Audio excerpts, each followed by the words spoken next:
बिस्मिल्लाहिर्रहमानिर्रहीम। अस्सलामुअलैकुम। आज हम बनाएंगे रात की बची हुई रोटी से बहुत ही मज़ेदार रेसिपी।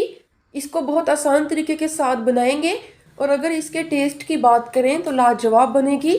इसको रोटी पिज़्ज़ा भी कह सकते हैं। तो चलिए देख लेते हैं कि इस रेसिपी को हम किस तरह से बनाएंगे। लेकिन इससे पहले मेरे चैनल को सब्सक्राइब कर दें ताकि मेरी हर वीडियो सबसे पहले आपको मिल सके। मज़ेदार सी रेसिपी को बनाने के लिए हमें चाहिए होंगी रोटी। ये रात की बची हुई रोटी है।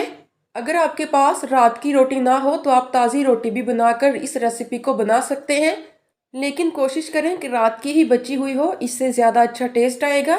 अब हम इस रोटी के 4 पीस कर लेंगे। क्योंकि मेरा फ्राई पैन छोटा है इसलिए मैं इस रोटी के पहले 2 पीस करूँगी। आपकी अगर रोटी छोटी है तो आप इसके पीस मत करें। अब इसी तरह से हम रोटी के ऊपर रोटी रखेंगे और इसको भी 2 हिस्सों में कट कर लेंगे। इस तरह से हमारी एक रोटी के 4 पीस हो जाएंगे। तो आप देख सकते हैं कि मैंने एक रोटी को 4 टुकड़ों में काट लिया है। इसी तरह से हम दूसरी रोटी को भी 4 टुकड़ों में काट लेंगे। आप चाहें तो इसे छोटे टुकड़े भी कर सकते हैं, लेकिन अगर आपका फ्राई पैन बड़ा है तो आप पूरी रोटी भी फ्राई कर सकते हैं, कोई मसला नहीं। अब इसी तरह से हम रोटी के ऊपर रोटी रखेंगे और इसको भी 2 हिस्सों में कट कर लेंगे। मैंने दोनों रोटी को 4 टुकड़ों में काट लिया है। टोटल ये 8 टुकड़े बन गए हैं।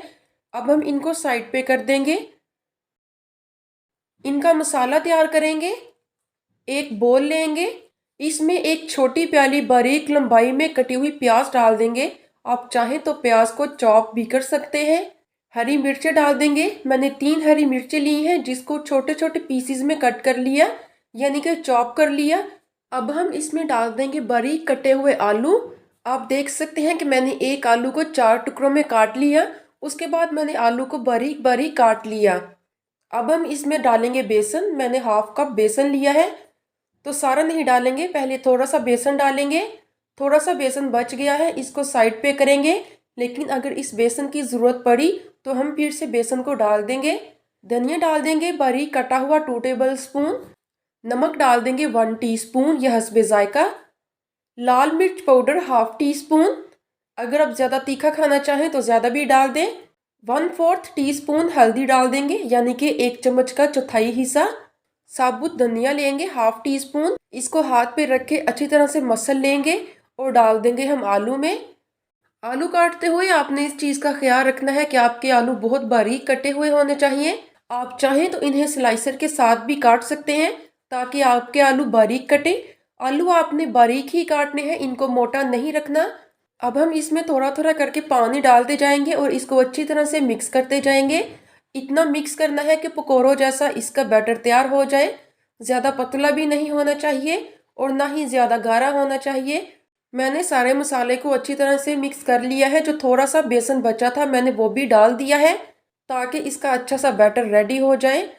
तो बैटर तो रेडी हो चुका है। अब हम इसको साइड पे करेंगे। रोटी का एक टुकड़ा लेंगे, इसके ऊपर हम बैटर को लगा देंगे। बैटर आपने ज़्यादा मोटा नहीं रखना वरना अंदर से कच्चा रह जाएगा।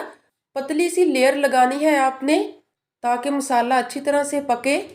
किनारों पर भी आपने अच्छी तरह से लगाना है, कोई भी जगह खाली नहीं छोड़नी आपने।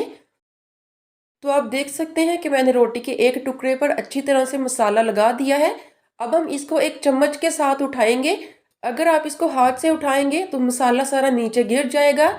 एक पैन में हम ऑयल डाल देंगे और इसको गर्म कर लेंगे। ऑयल को आपने ज़्यादा गर्म नहीं करना। अगर ऑयल ज़्यादा गर्म होगा तो मसाला ऊपर से जल जाएगा लेकिन अंदर से कच्चा ही रहेगा। और साथ ही बहुत एहतियात से आपने रोटी को इसमें डाल देना है। रोटी की मसाले वाली साइड को आपने नीचे की तरफ करना है ताकि ऑयल में अच्छी तरह से फ्राई हो जाए। और इतना फ्राई करेंगे कि इसका गोल्डन कलर आ जाए। अब इसी तरह से हम इसकी साइड चेंज करके इतना इसको फ्राई करेंगे कि इसका हल्का सा कलर भी चेंज हो जाए और मसाला अंदर तक गल जाए। तो इसी तरह से मैंने इसको 2 से 3 बार अलट पलट कर अच्छी तरह से पका लिया है। अब हम इसको निकाल देंगे। आप देख सकते हैं कि माशाल्लाह कितना ही अच्छा इसका कलर आया है और खाने में भी ये इतनी ही ज़्यादा मज़ेदार थी। तो इसी तरह से हम एक एक करके सभी को फ्राई कर लेंगे और इनको प्लेट में रखते जाएंगे। तो माशाल्लाह कितनी ज़्यादा खूबसूरत लग रहे हैं। हम इनको रोटी पिज़्ज़ा भी कह सकते हैं। तो आप देख सकते हैं कि हमने रात की बची हुई रोटी को कितनी आसानी के साथ इस्तेमाल किया है और इसके साथ मज़ेदार सी रेसिपी को तैयार किया है। आप एक बार इनको घर पर ज़रूर ट्राई करें और कमेंट्स में मुझे बताइएगा कि आपको कैसा लगा था। वीडियो अच्छी लगे तो वीडियो को लाइक कर दें, चैनल को सब्सक्राइब कर दें।